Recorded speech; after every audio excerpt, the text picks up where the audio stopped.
We're here today recording the interview of Cliff Waibel. This interview is being conducted by Eric Whitty from the Wright State University Veterans Voices Project. This interview is being recorded at his home in South Charleston, Ohio.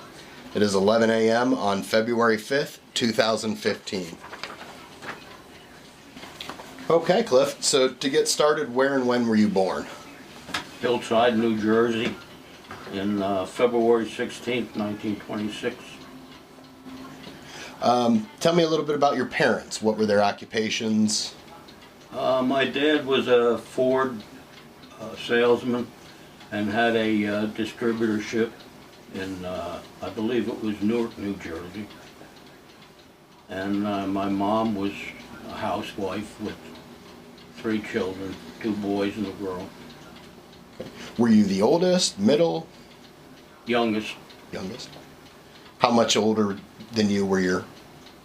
Well, my sister is 97, my brother's 90, and I'm 89.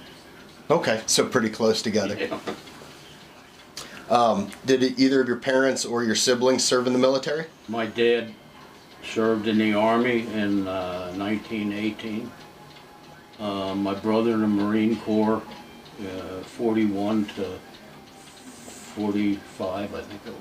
Oh, wow. Did your dad serve overseas? Yes, he did. I believe from what he said he was with Rickenbacker, a hat and a ring. Really? So did you grow up hearing about that, or? No, we were separated for a long time. I didn't get to see him until, maybe about 6 months after I got out of the service. Okay. And we reunited. And he told us the story of where he was. So what were you doing before you got into the Navy? I was in heavy construction.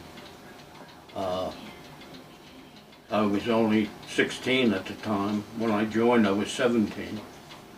I was learning to run bulldozers and different equipment.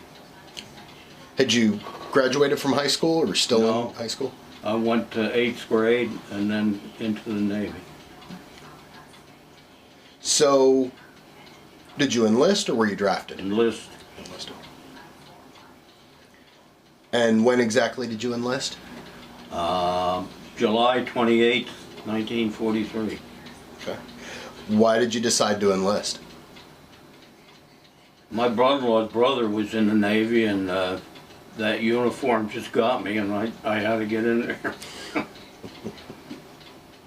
I actually, at 15, I changed my birth certificate so that I could get in. And somebody told me that if I got caught, I'd go to jail, so I quick give it up. So you were planning on enlisting much earlier? I was ready to go. Okay, so tell me a little bit about the enlistment process. Did you go to a recruiting station, or?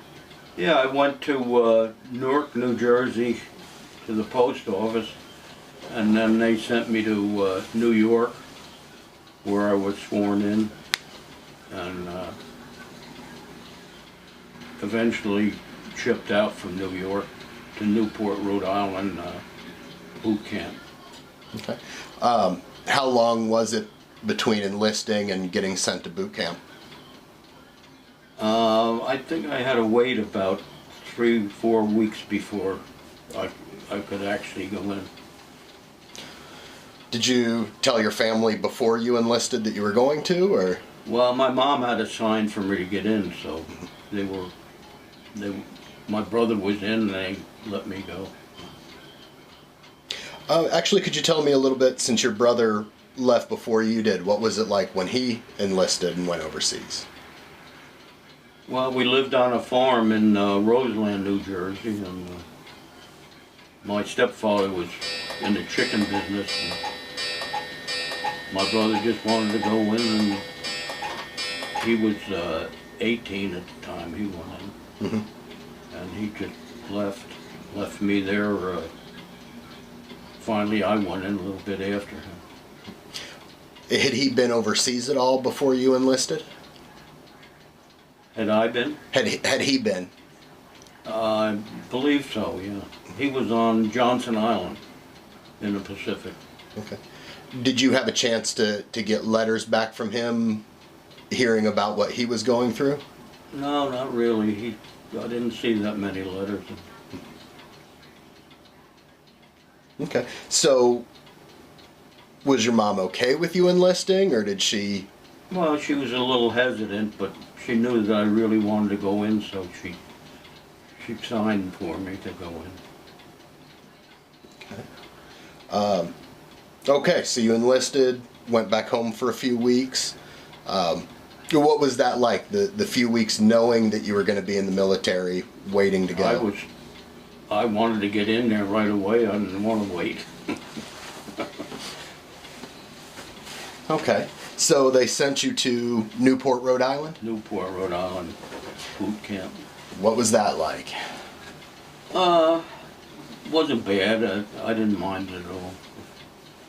I was used to a lot of strictness at home with my stepfather, so the Navy being strict with me was about the same thing. Okay. What were your instructors like? They were fair. I mean, they were good. I didn't have any regrets about joining. A lot of the fellows they'd get in their bunk at night and cry because they went in, but I liked it. So, what kind of training did you get in boot camp? Swimming, they had you jump in, see if you could swim, and they lit oil on the top of the water and you had to go through that, and they taught you how to splash and get it away from you. Lot of running and climbing mountains, and that was happy hour. Somebody jump on your back, you had to go up the hill with them on your back, and then you jump on his back on the way down. Huh.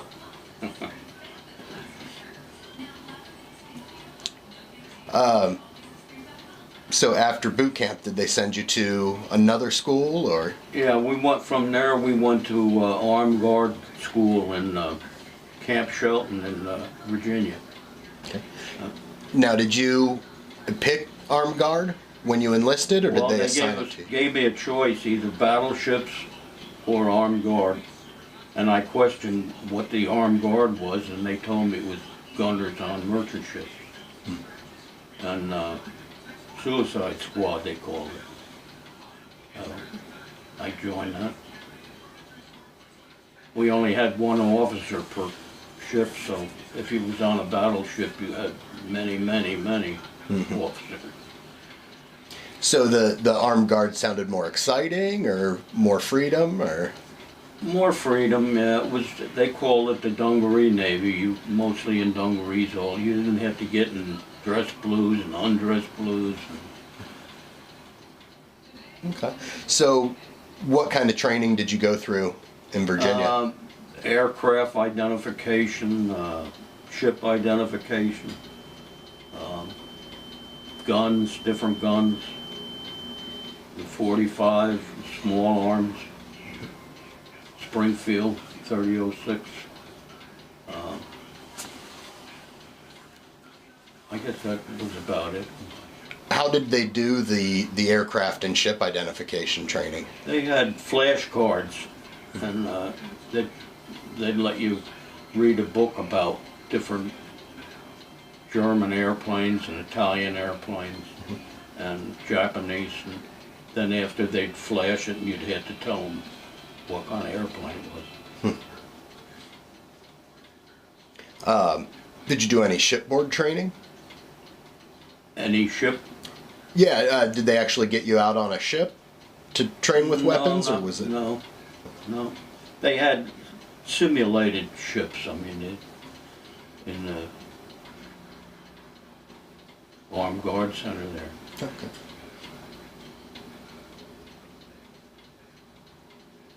So, What about the social life in the Navy, being in the barracks with the other guys? I didn't mind that. We're a tight unit, and I didn't mind it. We slept on cots while we were in the Armed Guard School. What were the barracks like? Were they temporary buildings, or They were Quonset huts. Quonset huts? Yeah. And what time of year was it in Virginia? Let's see. I guess September. It was starting to get cold.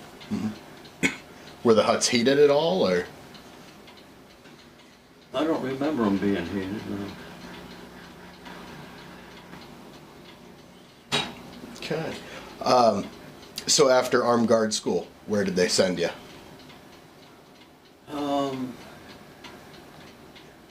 I guess we went to Brooklyn Armed Guard Center. Wait to be put on a ship.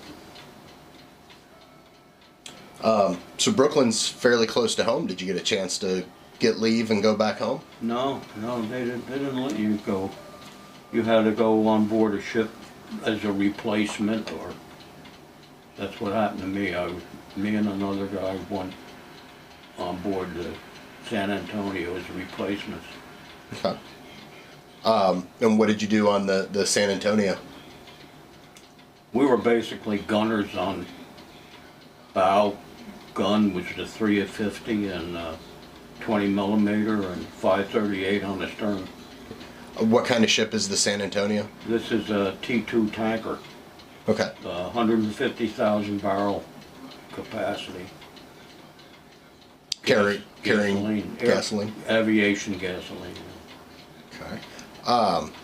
Now that was a Liberty ship. Do you know anything? No, that was a T2 tanker. Okay, so that was always a military ship and had been in service. It was owned by wasn't Texaco, one of them companies. Okay. I can't remember what company it was. So it wasn't a naval vessel. It was No. a private ship with Navy personnel assigned to it. Okay. So tell me a little bit about the Navy guys on the ship. How big of a unit was it? Approximately 30 men enlisted, and one officer used sometimes an ensign, sometimes a Lieutenant JG. I don't think I ever seen any of them higher than JG. So very junior officers. Right. Yeah. And what about them? Were they mostly guys who were ROTC before, or? I really don't know what their history was. Were they ROTC or what? I don't know. So what was life like for you guys on the ship? Did you have your own berthing area, your own mess hall, or? Well, I was on the stern gun, and we had our quarters 15, 20 feet away from the gun. And I believe there was 6 of us that manned that gun. And we were in that quarters right there. We had our 2-tier bunks. And our chow hall was midships. Oh, wait a minute. No, it was on the stern. It's been so long, I forget. So did you have much contact with the crew of the ship, the civilian sailors? Yeah, or? we interacted. They were, if we had any problems, they handled the ammunition, helped handle the ammo, passed it from the ammo holds up to us. Okay. So they were merchant marine? Merchant marine, yeah. Did you guys get along or play pranks on each other, or? There was a little. They made a lot more money than we did, and there was a little friction sometimes, but overall we got along good. So, you were assigned to the San Antonio in Brooklyn. Yeah. Where'd you sail to? I think first we went to England, Scotland, Edinburgh, and Liverpool. And sometimes on the way back to New York, we'd peel off from the convoy and they'd send us down to the Caribbean. And we'd pick up gasoline down there and then take it back to the States, and it was 130 octane, and it was too hot and it burned the engines out of the airplane, so that we'd bring it back to the refineries and they'd refine it and break it down and load us back up, and we'd go back out again. So there were times where your ship was alone? Yeah. Yeah, we were in the Caribbean, and we broke down there. We got salt water in the condensers, and we broke down. We were 4 or 5 hours sitting there, and I got the idea, it'd be a good idea to go fishing. Mm-hmm. So I made up a hook, and the bosun gave me some line, and the cook gave me a big slab of bacon rind, and I put that on there and I threw it in the water, and I was making it flip in the water, and the tiger shark hit it, and everybody come running over, and I said, just hold them and I'll get a rifle. And while I was gone, they tried to pull him up over the gunnel and ripped the hook out of his mouth, and away he went. And I was a little disturbed when I got back. And the bosun said if they'd have got that on the deck, somebody would have lost a leg, because they get a place, brace themselves, they'll lunge. He said, you take your leg off right at the thigh. It was about a 16 foot.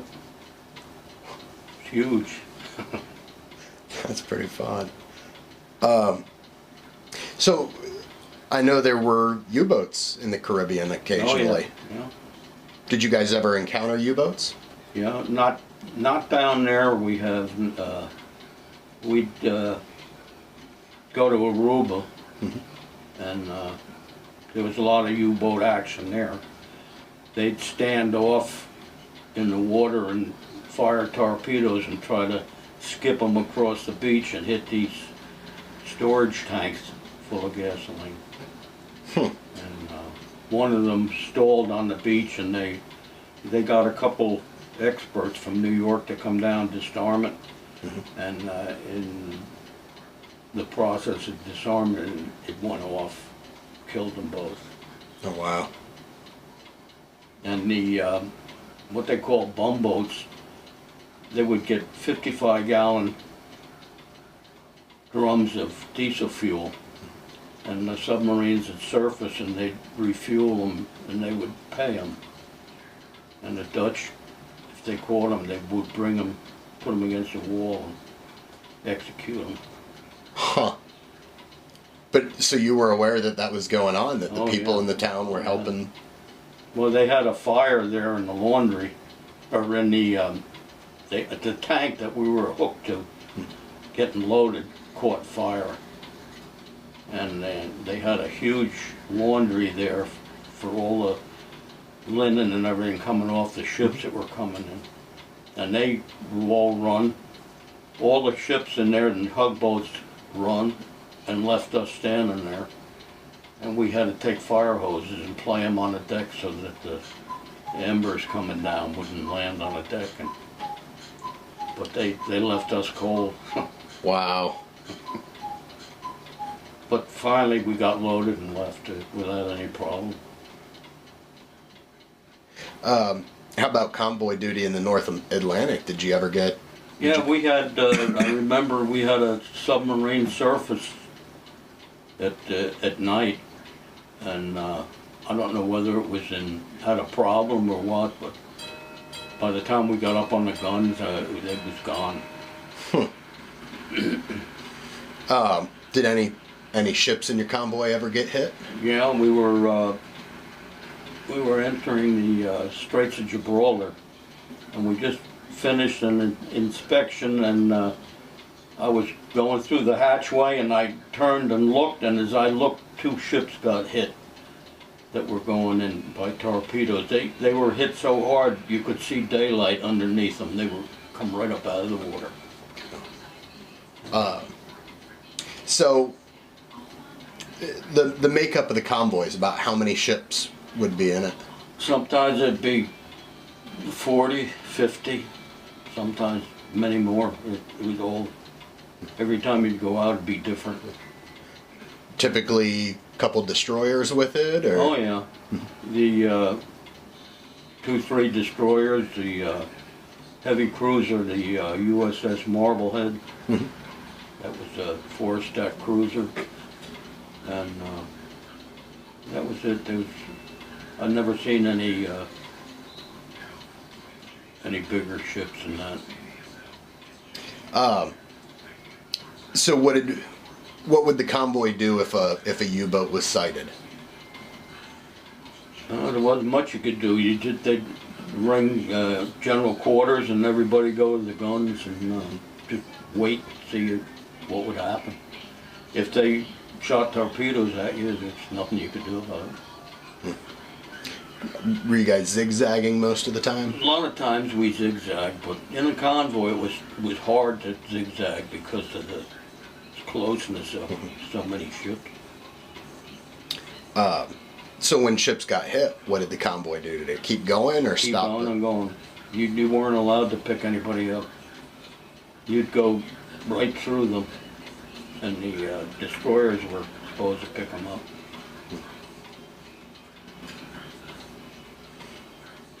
So how long were you on the San Antonio? A year, about a year. And that was all Atlantic duty? Yeah, Atlantic, North Africa, and France, Italy, Sicily, Scotland, Ireland. So were you in the area for the invasions? When the D-Day went, we were going up the Mediterranean, and we missed that.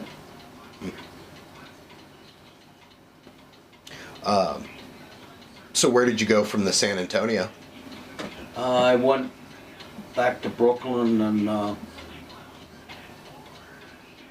they sent me on leave for 30 days. And I went back, and I went on the Liberty ship, John Murray Ford.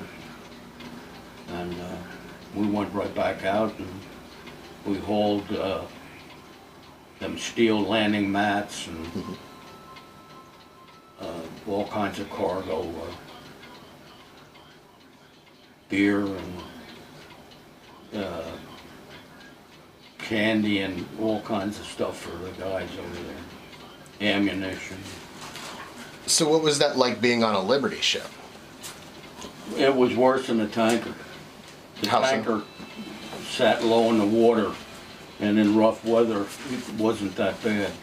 But on a Liberty ship, it was like a cork. I mean, they actually had them split in two from rough weather. The rivets would pop out. So were you at all worried about that? How they were made? I was never worried about getting. I was just a kid, and it didn't bother me.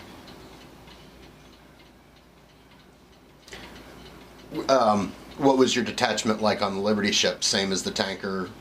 Yeah, on that I was on the 3-inch 50 on the bow, and then I was put back on the stern, and we had 5-inch gun back there. Speaking of that, so these are anti-aircraft guns, correct? Yeah. Multiple purpose. It was aircraft or surface. Okay.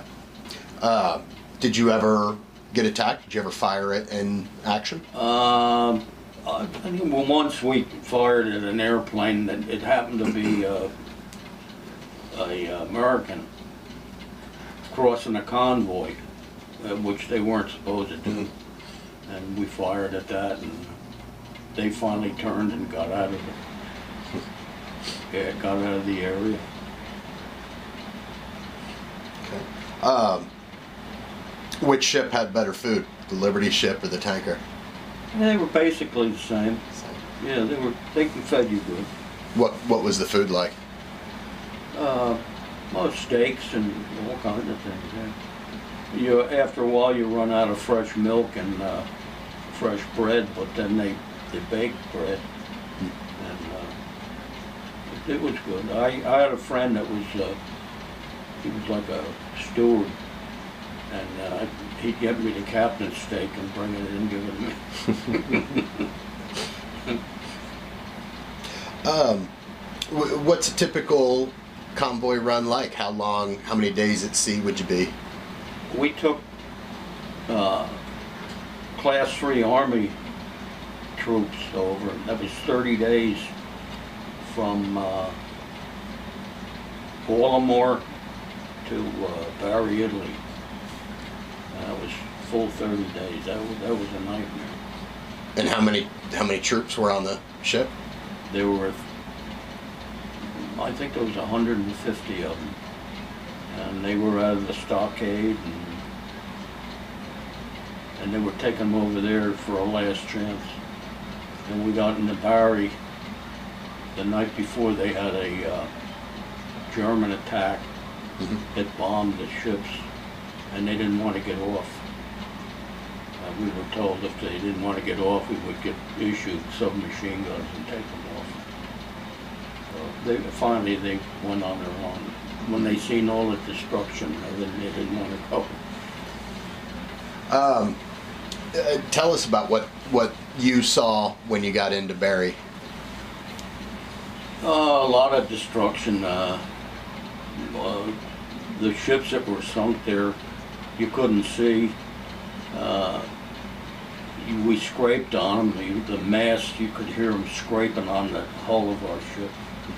And then the action of the screw on our ship would agitate the water, and all these bodies would pop up from the ships that were sunk.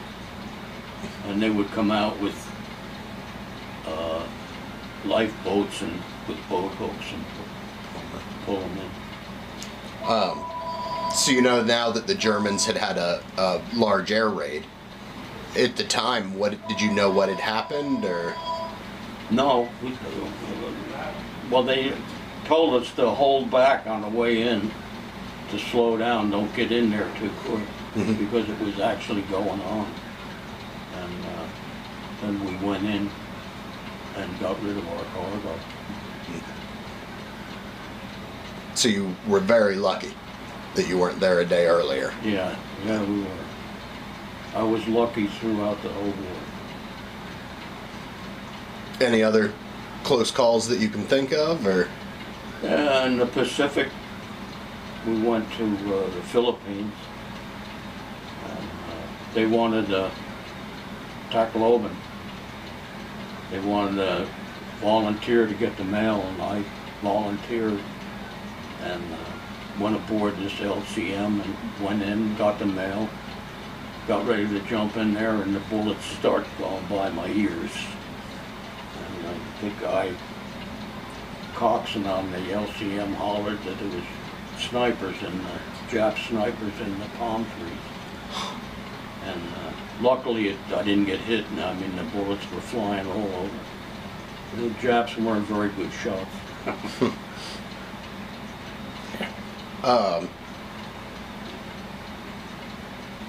So let's talk just another minute or two about Bari. How long were you guys in port there after the raid? Probably 4 or 5 days to get rid of the cargo. So you got a chance to see what kind of damage was done. Could you tell us about that? We weren't allowed ashore on there. We couldn't go ashore because of that mustard gas I was telling you about. So at the time you were aware that there was possibly mustard gas in the air? No, we didn't know it. They just told you to stay on ship? Yeah, you were restricted to the ship. Did they keep you at quarters in case you had to pull out in case there was another raid, or? No, No, we just went about our business because we had to stand watch all the while we're there, um, in case somebody did come back.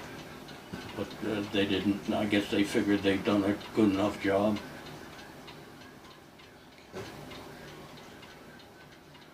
Okay, so then where did you go after the Liberty ship?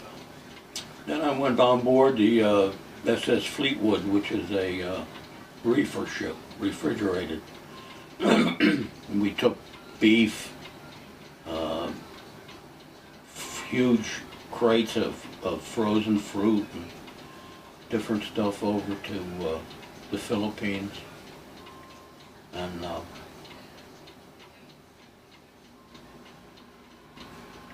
we didn't carry much. That was getting near the end of the war. And I remember when the war ended, the Marines on shore elevated their guns straight up in the air and was firing them, and the projectiles were coming back down and lighting them up. Okay, so you were carrying refrigerated food to the Philippines. Did you come back to the States empty, or? Yeah, our ship was destined to go to Japan for the invasion, and evidently to bring the bodies back, because we were refrigerated, and they had a deep freeze, and the whole ship was refrigerated. So you knew that you guys were scheduled to participate in the invasion? Yeah, we were. The USS Indianapolis was sunk. Oh, I don't think it was 50 miles away from us, and we never got a signal from them that they were being torpedoed or anything. We could have saved many of them if we'd have known that. Oh, wow. So when did you find out that that had happened, that the Indianapolis had been sunk? Actually, I bought a book and I was reading about it, and I could see by the dates and the time and everything that we were there, and if we'd had known about it, we certainly could have went over there and saved a lot of lives.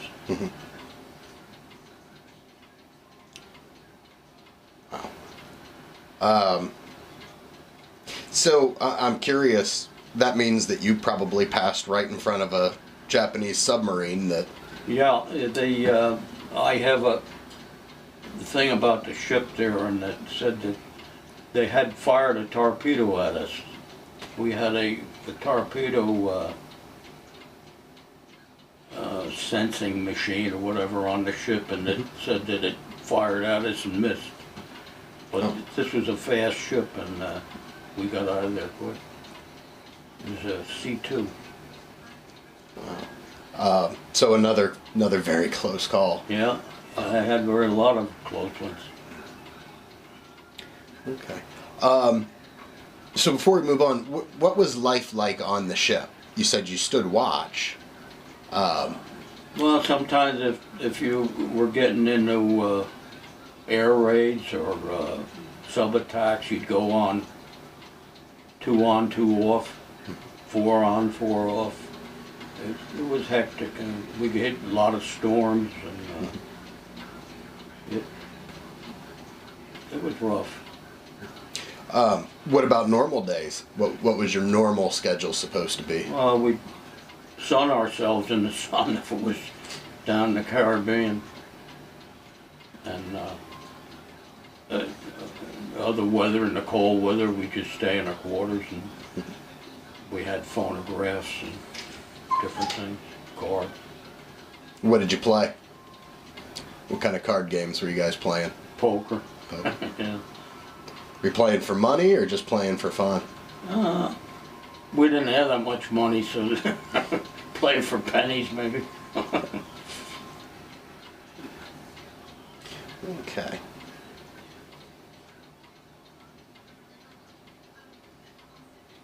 So how about the other guys that were on ship with you?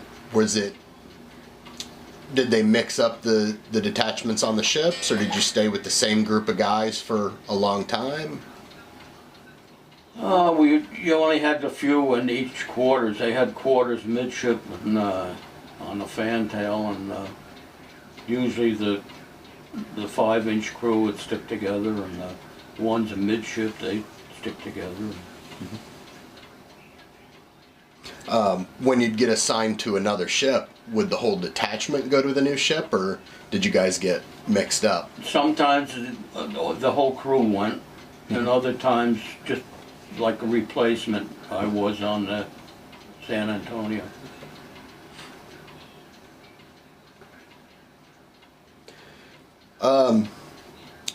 Were you able at all to keep in touch with your family back home? Well, we made, when we got in like England or something, we'd mail letters there. But that was the only time you'd write them on the way over, and then maybe they'd be 2 weeks old by the time they got them. Okay, so where exactly were you when the war ended? Philippines. Where were you when you heard about Europe, and then when you heard about the bombs? We were in the Philippines at the time. Okay. What did that feel like, knowing that the war was over? Well, it felt pretty good. I mean, we thought we were fairly safe, but there were still Japanese submarines going around, so it was a little hectic on the way back. Oh, so the submarines might not have known that the Japanese... Some of them didn't know, and other ones didn't care. They were going to go do it anyway.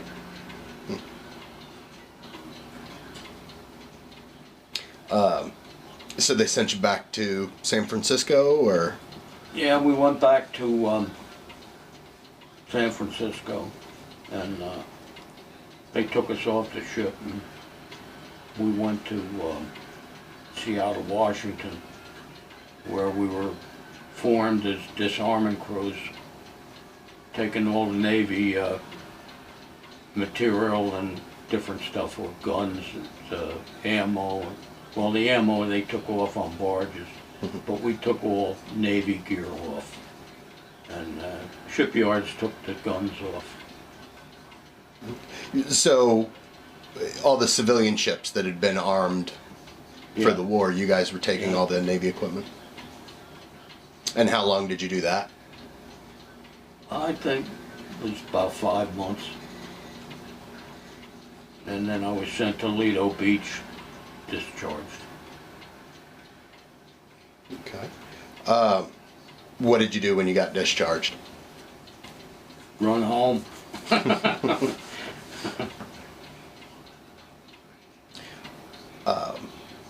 So what was it like when you got home?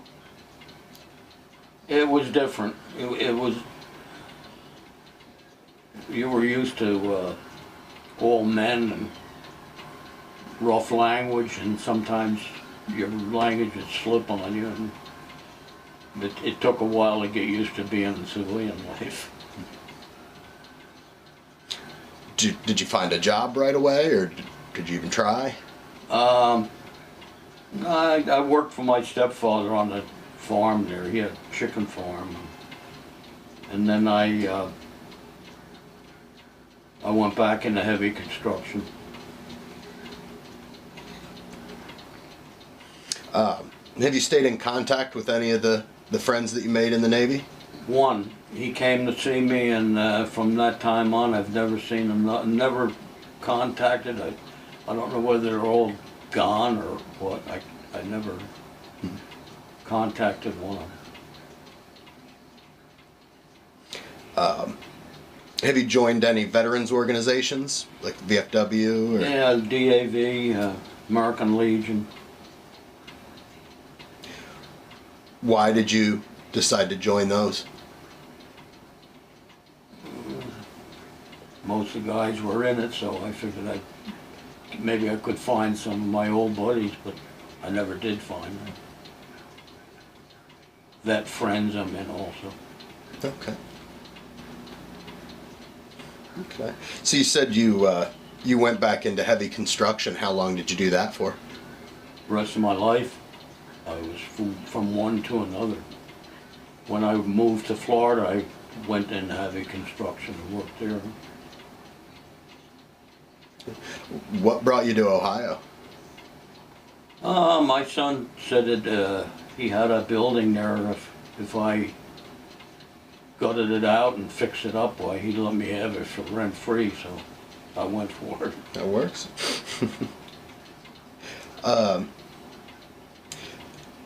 So when did you finally get to meet up again with your brother? After the war, he was married, and I went to see him when I got back.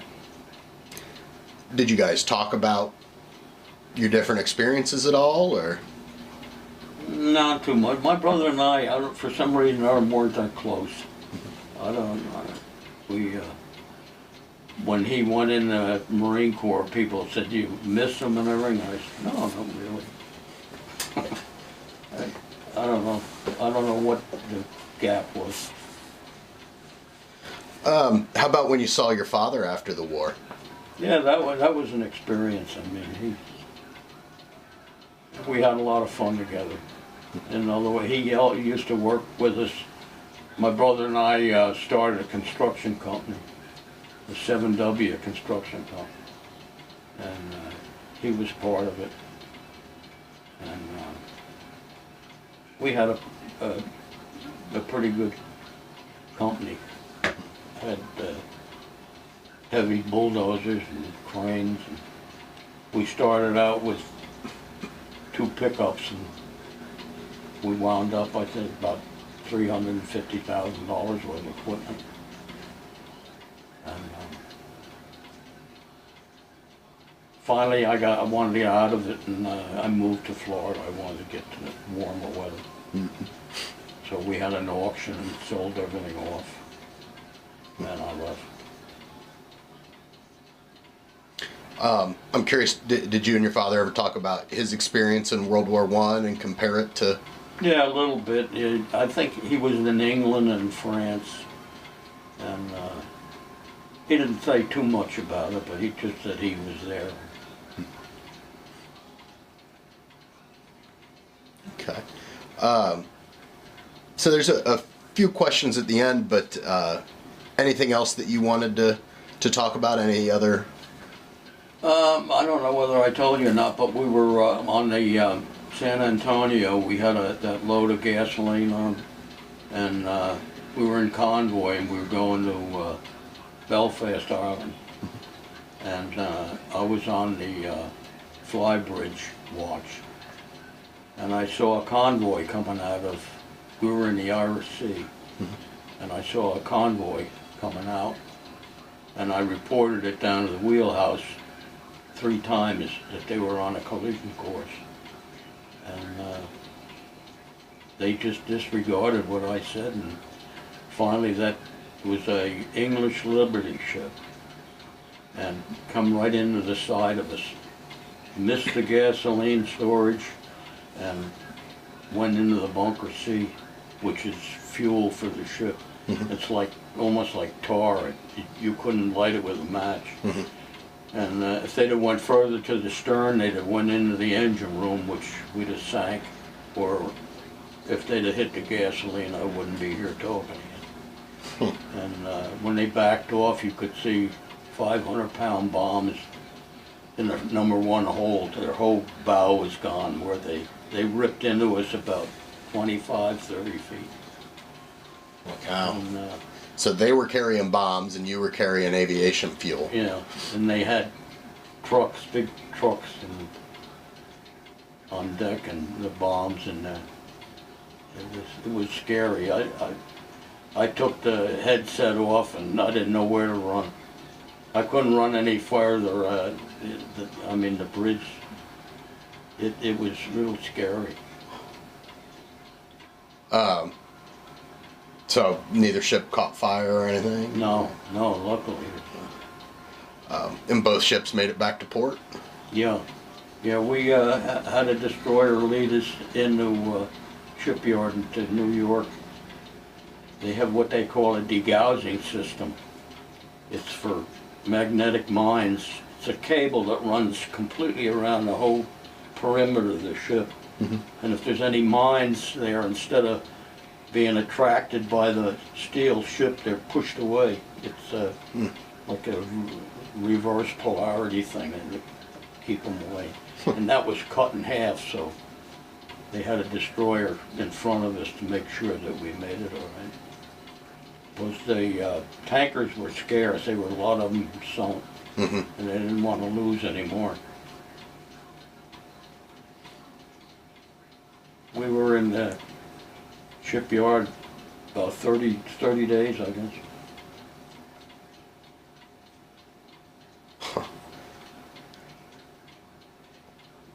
Okay. So, how do you think your experience in the war affected your life? It didn't affect it bad. I mean, I felt good about what I did. And I loved the Navy. The rougher the sea got, the better I liked it. Did you consider staying in the Navy after the war? Or? No, because I knew that if I did, I'd go into the regular Navy, and I don't know, a lot of crazy things like chipping the paint and then next day painting it again and then chipping it again. It's just what they call chicken shit. Did you ever cross the equator? I don't know whether I did or not. We didn't have any. You didn't do the shellback? No. I was given the card, but we never did anything about it. Being in the Philippines, I don't know whether I crossed it or not. I don't know. Did you go through? Well, We were in the South Pacific. so did you ever hit port in Australia? No. No.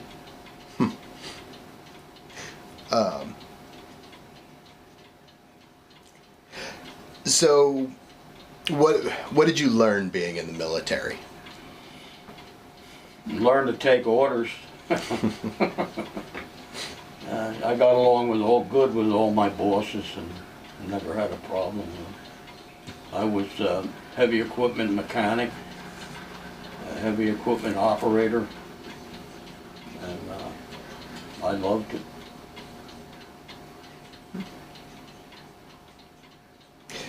So, having served in the military, what are your feelings about war and the military in general? Well, World War II was a war that we had to fight.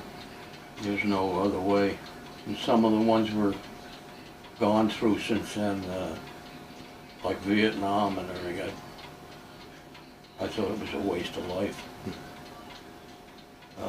The thing we're into now in Iraq and Afghanistan, I believe that we should be there and try and clean that mess up.